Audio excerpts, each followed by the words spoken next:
지난 시간에 우리는 사도들과 선지자들의 터 위에 하나님의 성전으로 세우심을 입었다라는 말씀을 상고했습니다.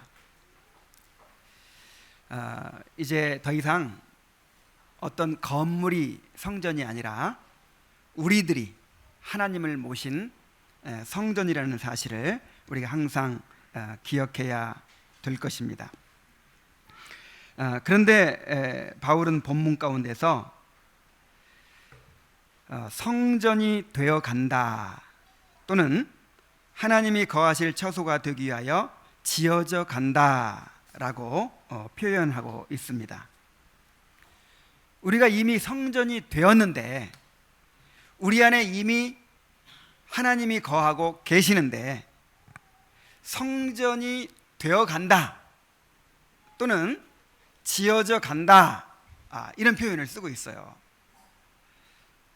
이게 무슨 뜻입니까? 그것은 우리가 구원 받았지만 우리의 구원이 아직 완성되지 않았다는 것을 보여주는 거예요. 우리가 성전이 되었지만 이 성전이 아직 완성되지 않은 상태로 있다라는 것을 보여주는 것입니다. 다시 말해서 성전은 성전인데 공사 중인 성전입니다. 우리는 하나님의 성전으로 지어져 가는 과정 가운데 있습니다. 우리 주님이 이 성전을 완공해 가고 계십니다. 자, 그렇다면 이 성전은 어떠한 과정을 통해서 지어져 갑니까? 그리고 지어져 가는 과정 가운데서 우리에게 요구되는 것은 무엇입니까? 오늘 이 두 구절을 통해서 함께 살펴보기를 원합니다. 여기서 가장 중요한 구절이 뭐냐면은 서로 연결하여라는 구절이에요.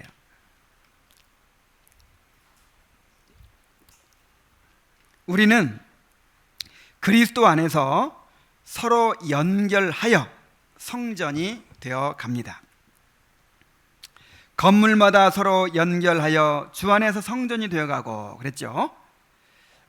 또 22절에 보면은 하나님이 거하실 처소가 되기 위하여 함께 지어져 가느니라 그랬어요. 자, 서로 연결하여, 그 다음에 또 함께라는 말이 중요해요. 여기서 건물마다라는 말은요, 건물 전체라는 뜻입니다. The whole building이라는 뜻이에요. 이 건물을 한번 보세요. 이 건물에 여러 가지 부분들이 있죠. 벽도 있고 천정도 있고 문도 있고 다양한 부분들이 있죠. 그런데 그 부분들이 이 전체가 다, 이 건물에 속한 모든 부분들이 전체가 다 연결되어 있어요. 제자리에 딱 들어맞게 위치해서 서로 연결해서 이 건물이 이루어졌습니다. 이와 같이 모든 구원받은 사람들이 그리스도 안에서 하나로 연결이 되어서 하나의 성전, 곧 하나의 교회를 이루게 된다는 것입니다. 너희도 그랬죠. 이 너희는 누구예요? 지금 에베소 교인들이에요. 그리고 바로 우리 주님의 교회 교인들을 말하는 거예요. 너희도 성령 안에서 하나님의 거하실 처소가 되기 위하여 함께 지어져 가느니라 그랬어요. 함께. 나 혼자서는 성전이 될 수 없어요. 서로 어떻게 돼야 합니까? 연결돼야 돼요. 함께 연합해야 돼요. 그렇게 해서 하나님의 거하실 성전이 되어져 가는 것입니다. 이것은 교회의 모형인 광야의 성막이 잘 보여줍니다. 광야의 성막은 48개의 황금 널판을 연결해서 만들었습니다. 광야에 시띠나무라는 나무가 있어요. 이 광야에는 물이 없죠. 정말 황무지예요, 황무지. 그런데 그 황무지에서도 자라는 나무가 있습니다. 그게 바로 시띠나무라는 건데, 물이 없으니까 제대로 자랄 리가 없죠. 비가 오지 않으니까. 그래서 베베 꼬였어요. 이렇게 자라면서 베베 꼬이고, 그 다음에 이 모래 바람에 상처 입고 그렇게 겨우 자라는 나무예요. 막 가시가 막 이렇게 있어요. 그래서 아무짝에도 쓸모없는 나무예요. 그런데 하나님께서 성막을 만드는데 그 광야의 시띠나무로 만들어라 그랬어요. 자, 시띠나무로 어떻게 성막을 만들 수 있을까요? 그 나무를 잘라 가지고 우리나라의 이 안면도에서 나오는 이 소나무 막 이런 것들은 막 이렇게 울창하게 자라서 그거를 제재소에 가서 켜면 막 이런 목재가 나오죠. 그런데 시띠나무는 그렇게 나오질 않아요. 그거를 자른 다음에 이제 톱으로 켭니다. 톱으로 켜면 겨우 이런 이 조각목이라고 그래요. 이 조각 그 나무가 나와요. 그러면 조각목들을 붙입니다. 붙여가지고 널판을 만들어요. 자, 이제 이 널판이 됐어요. 그러면 그 널판에다가 황금을 입힙니다. 황금을 입혀가지고 황금 널판이 되는 거예요. 그 황금 널판을 48장을 만들어요. 그래서 한쪽에 20장, 한쪽에 20장, 그리고 이제 또 한쪽에 8장. 그리고 이제 나머지 한쪽은 이제 문이죠, 문. 그래서 평상시에는 따로따로 운반을 해요. 다 연결고리가 달려 있어가지고 따로따로 운반하다가 이제 광야에 이렇게 행진을 하다가 여기다가 진찰하 하고 구름기둥과 불기둥이 딱 멈추면요, 맨 먼저 성막을 지어야 되잖아요. 그러면 48개의 그 널판들을 착착착착 붙여요. 연결해요. 그래가지고 지붕만 딱 씌우면 그게 뭐가 됩니까? 하나님이 거하시는 성막이 되는 거예요. 그 조각목들이, 또 그 황금 널판들이 우리들을 상징하는 거예요. 우리들이 광야의 시띠목이었습니다. 시띠나무. 아무짝에도 쓸모없는, 상처 입고 베베 꼬이고 비뚤어진, 그냥 땔감으로밖에 쓸모없는 그런 나무들이었어요. 그런데 그 나무들을 갖다가 이렇게 빚으시고 또 그리스도의 의의 옷을 입혀서 거룩하신 하나님을 모시는 그 성전의 부분들이 되게 하신 거예요. 그런데 중요한 것은 우리가 따로 떨어져 있으면 절대로 성전이 될 수가 없다는 거예요. 서로 어떻게 돼야 됩니까? 연결이 돼야 돼요. 연결이. 서로 연결하여 건물마다 서로 온 건물이 서로 연결하여 성전이 되어 가는 것입니다. 자, 이 성막이 나중에 솔로몬 시대에는 이제 건물 성전으로 지어졌죠. 예루살렘의 성전이 또 이것을 우리에게 잘 보여줍니다. 예루살렘 성전은 수많은 돌을 쌓아서 세워졌습니다. 그런데 이제 설계도가 있어요. 이 성전의 설계도, 아주 치밀한 설계도가 있고요. 그 설계도에 따라서 이제 이 돌을 준비하는 거예요. 먼 산에서 돌을 이제 가져오는데, 이 성전 공사장에서는 이 망치 소리가 들리지 않았다고 했어요. 거기서 돌을 다듬는다든지 하지 않습니다.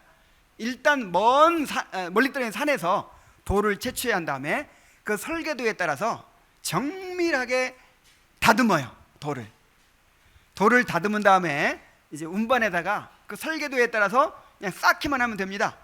맨 처음에 모퉁이 돌이 있죠. 모퉁이 돌이 있고, 모퉁이 돌에다 이제 돌을 싸서 벽을 만들고, 그 벽들을 서로 연결해 가지고 이제 하나님의 성전이 이루어지는 것입니다. 그 하나하나의 돌들이 바로 우리 한 사람 한 사람을 상징합니다. 우리는 제멋대로 생긴 돌들과 같았어요. 그런데 하나님께서 그 돌을 가지고 이제 그리스도의 형상으로 조각하신 것입니다. 빚으신 것입니다. 그리고 우리를 산돌로 만드셨어요. 산돌, 리빙스톤. 모퉁이 돌이 되신 그리스도 안에서 서로 연결이 되도록 그렇게 만드셨습니다. 베드로전서 2장 4절부터 5절까지 보면은 이것을 이렇게 말하고 있어요. 사람에게는 버림바가 되었으나 하나님께는 택하심을 입은 보배로운 산돌이신 예수께 나아가. 자, 예수님이 산돌입니다. 너희도 산돌같이, 자, 우리도 살아있는 돌이에요. 신령한 집으로 세워지고 예수 그리스도로 말미암아 하나님이 기쁘게 받으실 신령한 제사를 드릴 거룩한 제사장이 될지니라. 자, 우리는 하나님의 성전을 이루는 돌이기도 하면서 동시에 하나님께 제사를 드리는 제사장이기도 합니다. 우리가 이렇게 성막의 널판들처럼, 성전의 돌들처럼 그리스도 안에서 서로 연결되어져야만 합니다. 연결되지 않으면 하나님의 성전이 될 수 없어요. 자, 그렇다면 우리가 어떻게 서로 하나로 연결될 수 있을까요? 그냥 함께 붙어 있으면 연결되는 것입니까? 그렇지 않죠. 전에 어떤 성경 공부 교재에서 이런 표현이 있었어요. 교회가 이 두 종류가 있대요. 콩자루 교회가 있고 메주덩어리 교회가 있대요. 콩자루 교회, 자루에다가 콩을 담아놨어요. 하나가 된 것처럼 보이죠? 근데 자루를 딱 풀면 어떻게 됩니까? 온 사방으로 다 흩어져 버려요. 이건 하나가 아니에요. 이렇게 많이 이제 교인들이 모여 있어도, 함께 있어도 하나가 되지 않을 수가 있다, 이 말이에요. 그런데 메주덩어리가 뭡니까? 이 콩을 으깨는 거예요. 콩을 삶아서, 일단 삶아야죠. 덜 삶아진 사람이 있는 것 같아. 일단 삶은 다음에 이제 그걸 으깹니다. 으깨가지고 그걸 뭉쳐놔요. 그러면 거기서 반류가 일어납니다. 우리 몸에 유익한 그런 이제 물질들이 생겨나요. 효소들이 생겨나요. 그래가지고 이 메주덩어리가 된 거, 요게 진짜 교회의 모습을 보여준다는 거예요. 우리가 다 어떻게 돼야 돼요? 다 삶아져야 돼. 일단 다 삶아진 다음에 그 다음에 어떻게 돼야 돼요? 으깨져야 돼요. 내가 내 모습 그대로 가지고 있으면 안 됩니다. 다 깨져야 돼요. 그 다음에 서로 뭉쳐져야 돼요. 메주덩이 같은 교회가 되어야 됩니다. 자, 어떻게 하면 이렇게 될 수 있느냐 이 말이에요. 그것을 몇 가지 말씀드리겠습니다. 자, 우리가 하나로 연결되기 위해서는 먼저 진리의 말씀 안에서 서로 연결되어야 합니다. 에베소 4장 13절에 보면은 우리가 다 하나님의 아들을 믿는 것과 아는 일에 하나가 되어 온전한 사람을 이루어 그리스도의 장성한 분량이 충만한 데까지 이르리니 그랬어요. 하나님의 아들을 믿는 것과 아는 일에 하나가 되어 그랬어요. 자, 하나님의 아들을 믿는 것과 아는 일에 하나가 되어야만이 온전한 사람을 이룰 수 있다. 그리스도의 몸이 이루어진다라고 하는 거예요. 그리고 장성한 분량에 이르기까지 자랄 수가 있는 것입니다. 그리스도를 아는 지식에서 일치되지 못하면 결코 그리스도 안에서 하나가 될 수 없습니다. 그리스도의 말씀 안에서 교제가 이루어지지 못하면 결코 그리스도 안에서 한 몸을 이룰 수가 없습니다. 이 교회에 선포되는 말씀을 함께 받고 그 말씀 안에서 교제가 이루어져야 되는 것입니다. 그래서 우리가 하나가 되는 것은 말씀 안에서 하나가 되는 거예요. 한 말씀으로 하나가 되는 거예요. 그래서 이 한 말씀에 우리가 참여하고 있죠. 그 말씀을 또 서로 함께 나누는 거예요. 너희 속에 그리스도의 말씀이 풍성히 거하여 피차 권면하고 가르치고, 이런 말 이렇게 하라고 했죠. 우리 가운데 그리스도의 말씀이 풍성히 거해야 돼요. 그 말씀으로 같은 마음을 가지고, 같은 생각을 가지고, 같은 목표와 같은 방향을 추구하고, 같은 생각을 가지고 그렇게 살아가는 것이 바로 한 몸입니다. 두 번째로, 주님이 제정하신 성례를 통하여 우리가 서로 연결될 수 있습니다. 성례는 하나님의 백성 됨을 표하는 거예요. 세상과 구별하는 언약의 증표입니다. 구약 시대에 할례 받은 사람은 무조건 하나님의 백성이죠. 그래서 할례 받았느냐 안 받았느냐로 이방인들과 하나님의 백성을 구별했어요. 바로 그와 같은 기능을 하는 것이 바로 성례입니다. 먼저 세례는 그리스도께 속한 자임을 보증하고 인치는 것입니다. 그리스도에 대한 신앙을 분명하게 고백하는 사람에게 세례를 베풀고 이제 우리의 지체로, 회원으로 받아들이는 것입니다. 또한 성찬은 그리스도가 우리에게 영생에 이르는 양식이 되어주심을 보증하는 것입니다. 또한 우리가 한 떡에 참여함으로 그리스도 안에서 서로 지체가 됨을 확인하고 경험하는 것입니다. 그래서 세례를 바르게 행함으로, 또 성찬을 바르게 행함으로 정말 그리스도 안에서 진정으로 서로 연결되도록, 서로 하나 되도록 이렇게 하시는 것입니다. 자, 세 번째로는 권징을 통해서 서로 연결될 수가 있습니다. 그리스도는 이 교회의 머리이시며 우리는 그의 몸입니다. 몸은 머리의 지배를 받죠. 우리 몸의 지체들 가운데서 머리의 지시를 받지 않는다, 머리하고 따로 움직인다, 그러면 어떻게 될까요? 뇌성마비 환자처럼 이 머리와 별도로 막 움직이는 거예요. 마음대로 이 지체가. 아니면 중풍 환자처럼 머리는 지시를 했는데 움직이질 않아요. 그러면 이 몸은 병든 몸이죠.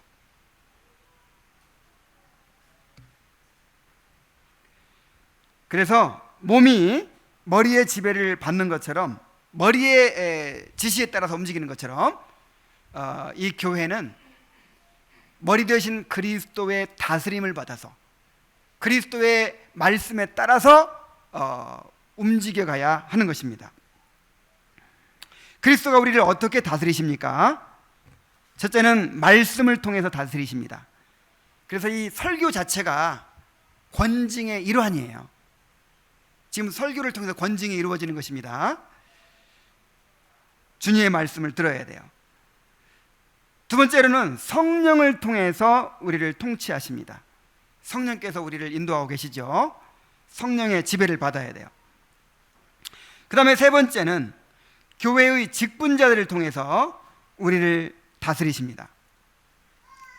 그러므로 그리스도께 속한 모든 성도들은 교회의 치리 하에 살아가야 합니다. 내 마음대로 내가 주인이 돼서 그렇게 살아가서는 안 돼요. 내가 그리스도께 속한 사람이라면 이제 그리스도의 몸인 교회에 속해서 교회의 치리 하에 그렇게 살아갈 때 서로 연결될 수가 있는 것입니다. 오늘날 교회를 생각해 보세요. 이 말씀 안에서도 하나가 되기 어렵죠. 뭐 수백 명, 수천 명을 어떻게 다 같은 한 말씀 안에서 같은 신앙관을 가지고 그렇게 살아가도록 일일이 점검하고 가르칠 수 있겠어요? 또 성례가 또 제대로 시행될 수가 없죠. 특별히 권징이 한 사람 한 사람을 파악하고 치리하고 하는 일들이 이루어지질 않아요. 그래서 저마다 각자의 신앙관을 가지고 그렇게 신앙생활을 합니다. 이것은 서로 연결되었다고 할 수가 없는 것입니다. 바른 말씀 안에서 또 바르게 집행하는 성례 안에서 그리고 신실한 권징의 시행 안에서 우리가 서로 연결되고 하나님의 성전으로 세워져 갈 수가 있는 것입니다. 자, 그 다음에 우리가 서로 하나님께 받은 사랑으로 서로를 사랑하고 섬김으로써 서로 연결되어져야 합니다. 우리 몸을 보십시오. 모든 지체가 서로 연결되어 서로 섬깁니다. 우리 몸의 지체 중에서 몸을 섬기지 않는 지체는 하나도 없어요. 우리 몸에 붙어 있는데 아무런 역할을 하지 않는다. 그런 지체 있습니까? 없죠. 몸에 붙어 있는데 아무 역할을 안 한다. 그건 사마귀, 여드름 이런 것들은 아무 역할을 안 하죠. 이 교회 안에 있는 성도들 가운데 나만을 위해 산다. 난 나만 위해 살겠다. 그러면 뭐라는 거예요? 도대체 자신이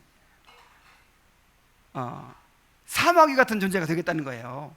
붙어있는데 나만 위해 살겠다. 이 몸에 붙어있는 지체들 가운데 어떤 지체도 자기를 위해 사는 지체가 없어요. 다 몸을 섬깁니다. 그래서 여러분들이 이제 이 몸 안에 지체로 속하게 되었다면은 받은 은사를 가지고 몸을 섬겨야 돼요. 우리에게 주어진 모든 은사가, 우리에게 주어진 모든 하나님의 선물들이 다 몸을 섬기라고 주신 것입니다. 성령의 은사만이 아니에요. 여러분에게 있는 것이 무엇입니까? 가진 게 돈밖에 없어요? 그러면 그 돈으로 섬겨야 돼요. 나는 건강이 있다. 남보다 좀 튼튼한 몸을 가졌다. 그러면 그 튼튼한 몸을 가지고 내 정욕을 위해 쓰라고 준 것이 아니에요. 그 튼튼한 몸으로 그리스도의 몸을 섬기라고 하나님께서 건강을 주신 것입니다. 나에게는 재능이 있다. 나는 남보다 뭐 잘하는 것이 있다 하는 것은 전부 다 몸을 섬기도록 주신 거예요.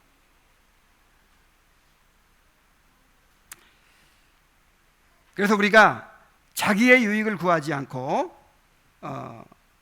이 몸을 섬기는 삶을 살아갈 때 서로 연결이 될 수가 있는 것입니다. 연락하고 상합하여 서로 세우며 그리스도의 몸을 이루어가는 것입니다. 자, 그런데 또 성령 안에서라고 했죠. 어디 안에서? 뭐 이렇게 안에서가 많은지 모르겠어요. 내가 지금 이 에베소서를 설교하면서 이 설교한 본문을 계속 외우고 있어요. 그래서 2장까지 오늘 이번 주에 외웠습니다. 2장까지. 근데 제일 힘든 게 뭐냐면 왜 이렇게 안에서가 많아요? 이 21절 21절도 한번 보세요. 주 안에서, 그리스도 예수 안에서, 성령 안에서. 도대체 안에서가 많아가지고 외우기가 힘들어요. 근데 계속 안에서라는 말이 반복되는 이유가 뭘까요? 중요하기 때문이에요. 필수적이기 때문이에요. 그리스도 안에서만 우리가 하나 될 수 있고 연결될 수 있어요. 성령 안에서만 우리가 연결될 수 있어요. 그러니까 이제 그리스도 안에서라고 하는 것은 어떤 위치를 가리키는 것이고요. 똑같은 안에서라도 약간 의미가 달라요. 그리스도 안에서 할 때는 어떤 위치를 말하는 것이고, 성령 안에서는 성령의 어떤 작용을 말하는 거예요. 자, 아시겠죠? 그래서 성령 안에서라는 말은 우리가 말씀 안에서 연결되고 성례 안에서 연결되고 또 그리스도의 다스림, 이 권징을 통해서 연결되고 또 뭡니까? 우리가 서로 사랑하고 섬김으로써 연결되는 이 모든 일들이 다 누구의 작용으로 이루어진다는 거예요?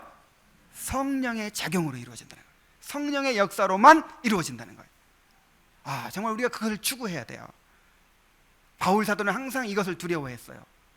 내 말과 내 전도함이 지혜의 권하는 말로 하지 아니하고 다만 성령의 나타남과 능력으로 하여 너희 믿음이 사람의 지혜에 있지 아니하고 하나님의 능력에 있게 하려 하였노라. 자, 이게 무슨 얘기인지 잘 생각해 보세요. 그러니까 하나님의 능력 아니고도 모양을 갖출 수 있다 이 말이에요. 성령의 능력 아니고도 교회의 모습 갖출 수 있어요, 없어요? 하나 된 것처럼 보일 수 있어요, 없어요? 얼마든지 있어요. 예를 들어서 무슨 안식교나 여호와 증인이나 신천지 보세요. 정말 교회 같죠? 막 헌신하죠. 막 주님을 위해서 막 열심을 내죠. 근데 우리는 이단이라고 생각하잖아요. 성령의 능력이 아니잖아요. 그러니까 인간의 본성을 가지고도 그렇게 만들어낼 수가 있다는 거예요. 그런 모양을. 바울이 두려워했던 게 바로 그거예요.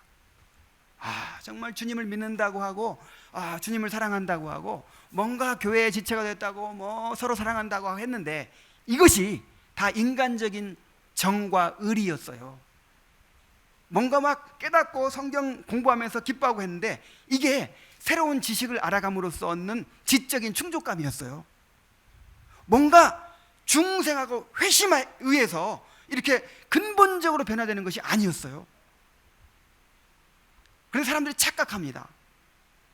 성령께서 역사하시는 것을 확인하기도 어렵죠.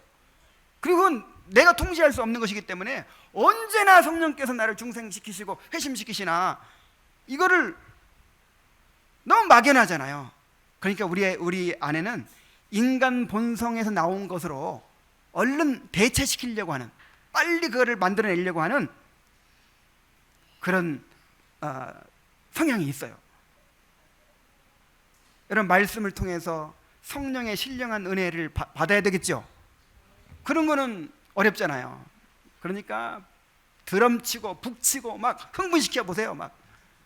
막 곡조도 그냥 구슬프고 막 감정을 막 살리는 그런 노래들을 막 불러가지고 막 감동시켜 보세요. 그 은혜 받는 것 같죠? 오늘 은혜가 충만했다는 거예요. 막 뛰고 막 무슨 경배 찬양 집회 가가지고 막 뛰면서 그냥 막 이렇게 막 잠기가 찬양하고 나서는 오늘 은혜가 충만했다는 거예요. 이런 식이 될까봐 우리는 두려워해야 돼요. 이런 식의 이 설교도 기가 막힌 어디서 무슨 미담 무슨 동원해가지고 예화나 잘 들어놓으면 그냥 그거 감동받아가지고 말씀은 기억도 안 하고 그냥 그게 은혜 받았다는 거예요. 바울은 그런 능력이 있었어요. 옛날에는 수사학이 발달해가지고 이 웅변술이 이 기본적으로 이 웅변술을 누구나 다 배웁니다. 그래서 이 말로 웅변을 통해서 사람을 감동시키고 이 움직일 수 있는, 예수 믿게 만드는 그런 능력이 있어요. 그런데 바울은 항상 말하기를 내가 말의 아름다운 것으로 하지 아니하였다. 사람의 지혜로 하지 아니하였다. 계속 강조하잖아요. 왜냐하면 우리를 근본적으로 새로운 피조물로 만드시는 분은 성령이시기 때문에.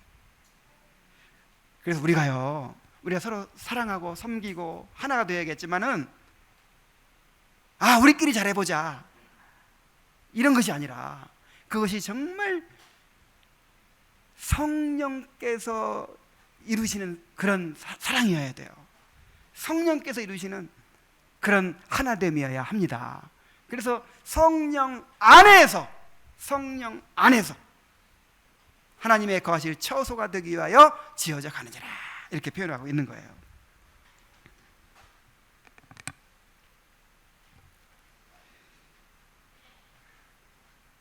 우리는 그리스도의 몸이요 하나님의 성전입니다. 그러므로 우리가 지어져 가는 그런데 우리가 완성된 성전이 아니라 지어져 가는 성전이요, 자라가는 몸이라는 사실을 항상 기억해야 합니다. 그렇다면 우리에게 중요한 것이 무엇이겠습니까? 우리가 지어져 가는 성전이라면 우리가 소망을 가지고 서로 용납하고 오래 참아야 합니다. 이 땅에 있는 교회는 불완전할 수밖에 없습니다. 아직 지어져 가는 성전이기 때문입니다. 아무리 아름답고 화려한 건물도 공사 중에는 보기 흉합니다. 공사 중에는 불편을 끼칩니다. 그래서 공사 중 보행에 불편을 드려서 죄송합니다 하잖아요. 그런데 우리가 공사 중이에요. 우리가 공사 중인 성전이에요. 그래서 목사도 불완전하고 성도도 불완전합니다. 서로 실망을 끼치고 불편을 끼치고 상처를 줍니다. 그럴 수밖에 없어요. 공사 중이기 때문에. 그래서 우리가 이 땅에서는 완전한 교회를 기대해서는 안 됩니다. 완전한 목사를 기대하고 완전한 성도를 기대해서는 안 됩니다. 일단 자신을 한번 생각해 보세요. 자신이 부패한 죄인이잖아요. 그럼 완전한 교회를 찾거든 가면 안 돼요. 내가 가는 순간 어떻게 돼요? 그 교회 망해요. 불완전해지잖아요. 하나님께서 이렇게 불완전한 사람들을 부르셔서 지금 지어가고 있다니까요. 그리스도께서 이 교회를 하나님 앞에 영광스러운 교회로 세우실 것입니다. 자, 우리 아이들을 보세요. 아이들 불완전하죠? 하루아침에 뭐 고쳐질 가능성이 없죠. 그런데 부모는 오래 참습니다. 소망이 있거든요. 그냥 밥 먹이고 말 안 들으면 한 대 쥐어받고 졸리면 재우고 아프면 병원 데려가고 그렇게 하면서 그냥 함께 살아요. 그렇게 함께 살아가다 보면 어떻게 됩니까? 자라가요. 나중에 점점 자라갑니다. 왜 그렇습니까? 그 안에 하나님이 주신 생명이 있거든요. 이 교회도 마찬가지입니다. 이 교회 안에는 그리스도의 생명이 있습니다. 하나님이 돌보고 계시며 그리스도께서 이 교회를 다스리고 계십니다. 성령께서 역사하고 계십니다. 그래서 바른 말씀이 선포되고 성례가 집행되고 권징이 시행되고 이렇게 주님이 세우신 질서 안에서 그냥 함께 살아가는 거예요. 그냥 하루아침에 안 고쳐져도 돼요. 주님이 세우신 질서 안에서 그냥 함께 살아가면 주님이 자라가게 하십니다. 이것을 우리가 믿어야 돼요. 그러므로 우리에게 필요한 것이 무엇입니까? 서로 용납하고 오래 참는 것입니다. 이것이 우리에게 요구되어지는 사랑이에요. 고린도전서 13장 사랑장을 보세요. 사랑장 필수적으로 한번 꼭 들으라고 했죠. 그 사랑장이 어떻게 됩니까? 그 사랑이 어떻게 뭐라고 합니까? 사랑장에서는 사랑은 오래 참고 그러죠. 사랑은 오래 참고 온유하며 그리고 어떻게 끝나요? 모든 것을 믿으며 모든 것을 참으며 모든 것을 견디느니라 이렇게 끝나요. 사랑이 뭐예요? 오래 참고 견디는 거예요. 뭐 사랑은 뭐 가슴이 두근거리고 뭐 그런 거 아니에요. 안 두근거려요. 전기도 안 통해요. 실제로는 가슴 두근거리고 손에 전기 통하고 이거 사랑 아니에요. 결혼 전에 그렇게 되죠. 그래서 결혼은 하면서 사랑이 끝납니까? 그게 아니라 결혼 전에는 상대방을 선택하기 위해서 이제 콩깍지를 씌운 기간이에요. 결혼이라고 하는 것은 이 추악한 죄인을 가장 가까이서 평생 경험하게 가는 게 결혼이에요. 그래서 이 콩깍지가 안 씌워지면 결혼이 될까요? 안 될까요? 안 돼요. 그래서 그냥 살짝 가려서 이 호르몬이 나온다고 하잖아요. 짧으면 6개월, 길면 3년까지 작용하는 이 호르몬이 나와가지고 그냥 좋아 보이는 거예요. 가슴이 두근거리고 그냥 보고 싶고. 그래서 이제 딱 결혼하면 어떻게 돼요? 신혼여행 딱 갔다 오면 이제 없어져요. 진짜 사랑은 그때부터예요. 사랑은 어떻게 하고? 오래 참고 모든 것을 믿으며 모든 것을 바라며 모든 것을 참으며 모든 것을 견디느니라. 지금 참고 살고 있죠?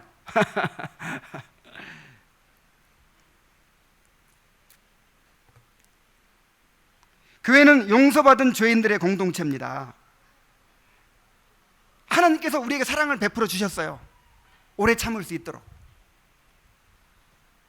그래서 하나님께 받은 용서로 서로를 용서하고 오래 참고 섬기는 것입니다.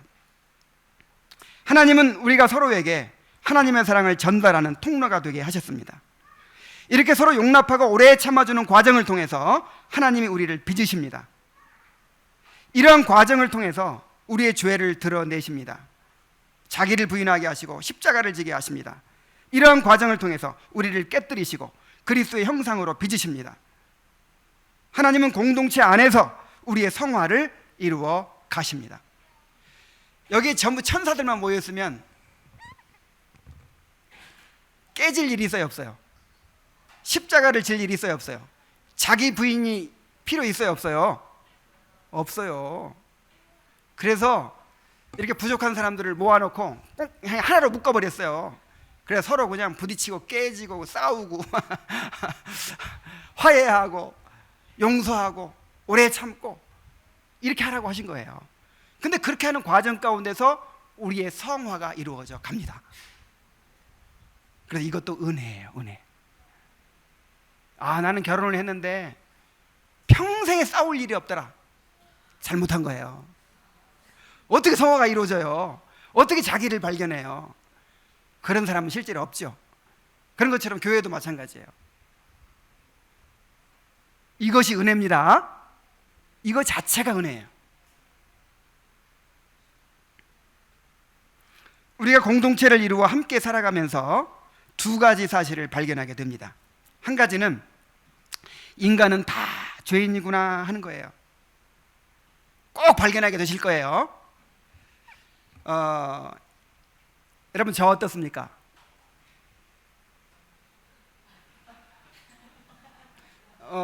많은 분들이 말하기를 목사님 같은 분하고 살면 싸울 일이 없겠어요. 제 아내가 그래요. 속이 터지는 심정으로 살아봐. 제가 결혼 전에 얼마나 착하게 생겼는지 천사 같더랍니다. 근데 결혼하고 나니까 어떻게 보였을까요? 그 천사는 타락한 천사였어요. 그래서 누구라도 마찬가지예요. 누구라도 정말 가까이 하면요 뭘 발견한다고요? 죄인이구나. 진요선 목사도 죄인이구나. 진요선 목사에게도 부패한 본성이 있구나. 우리 서로 다 그렇게 느끼게 되는 거예요. 서로가 그렇게 처음에는 이 사람은 정말 너무 착한 사람이고 정말 이 사람 이런 사람 없겠다. 근데 막상 가까이 가보세요. 뭘 발견한다고요? 죄인이구나. 그러면 그때 비로소 이제 드디어 사랑이 시작되는 거예요. 허물을 덮어주고 오래 참고 이 온유한 사랑. 온유가 뭐라고 그랬죠? 오래 참는 거는 소극적인 면이라, 온유는 적극적인 면이라고 그랬죠. 나한테 계속 힘들게 하는데도 불구하고 나는 선을 베푸는 거, 그걸 온유라고 그래요. 오래 참고 온유한 그 사랑을 베풀 수 있는 이제 때가 온 거예요. 그래서 여러분 지금 내가 막 그렇게 좋아 보일 때 이거 진짜 사랑 아닌지도 몰라요. 내가 이제 단점이 드러나고 죄인됨이 드러날 때 그때 진짜 사랑하는 거예요. 그렇게 하시겠습니까? 나한테만 그러라는 게 아니라 서로. 자, 그렇게 하시겠습니까? 그렇게 하라고 우리를 묶어주신 거예요. 자, 그런데 그것만 발견하는 게 아니에요. 또 한 가지 발견하는 사실이 있는데, 이야, 정말 사람은 하나님의 형상이구나 라는 사실을 발견하게 돼요. 하나님의 형상의 아름다움을 발견하게 돼요.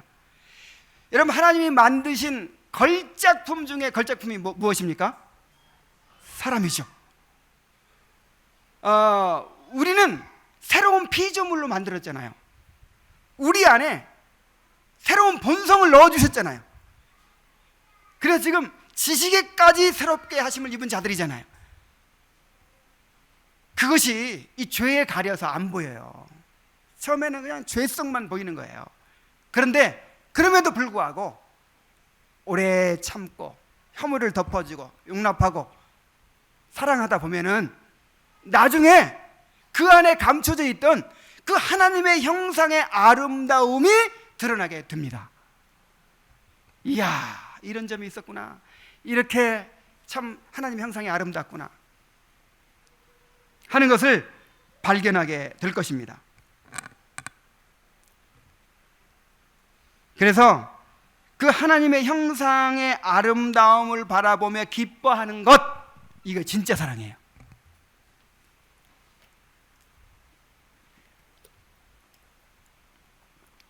사랑은요, 두 가지 측면이 있는 거예요.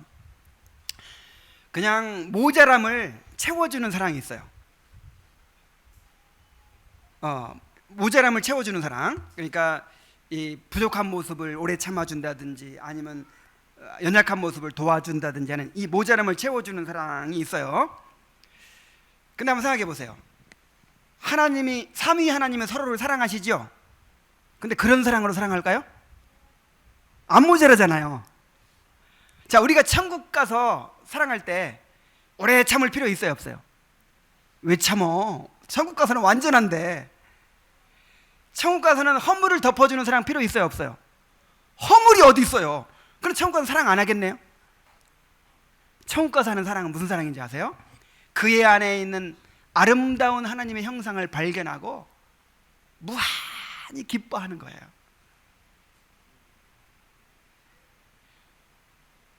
여러분, 우리 아이들을 기뻐하잖아요. 그게 사랑이에요.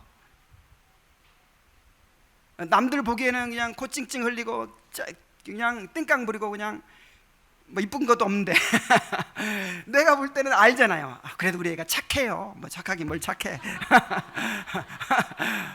뭐 얼마나 사랑스럽게 봅니까? 기뻐하죠.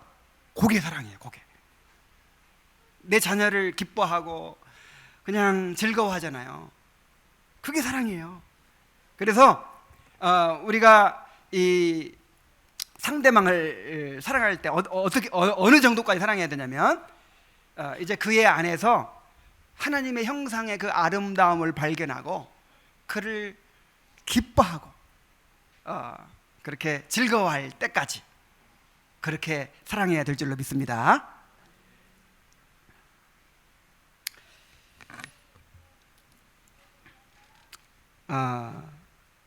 그래서 그러한 마음으로 이제 오늘 성찬식에 참여할 수 있게 되기를 바랍니다. 성찬을 하면서 야, 우리가 한 가족이 되었다, 한 몸이 되었다. 이제 내가 용납하고 오래 참겠다. 정말 온유한 사랑으로 사랑하겠다. 그런 다짐으로 성찬을 받으시기 바랍니다. 그래서 서로 말씀 안에서 또 성례 안에서 권증 안에서 성령의 작용으로 말미암아 연결돼 가지고 정말 그리스도의 그 아름다운 몸을 이루어가고 또 하나님이 거하시는 그 거룩한 성전을 이루어가는 그런 주님의 교회가 될 수 있기를 간절히 바랍니다. 기도하겠습니다.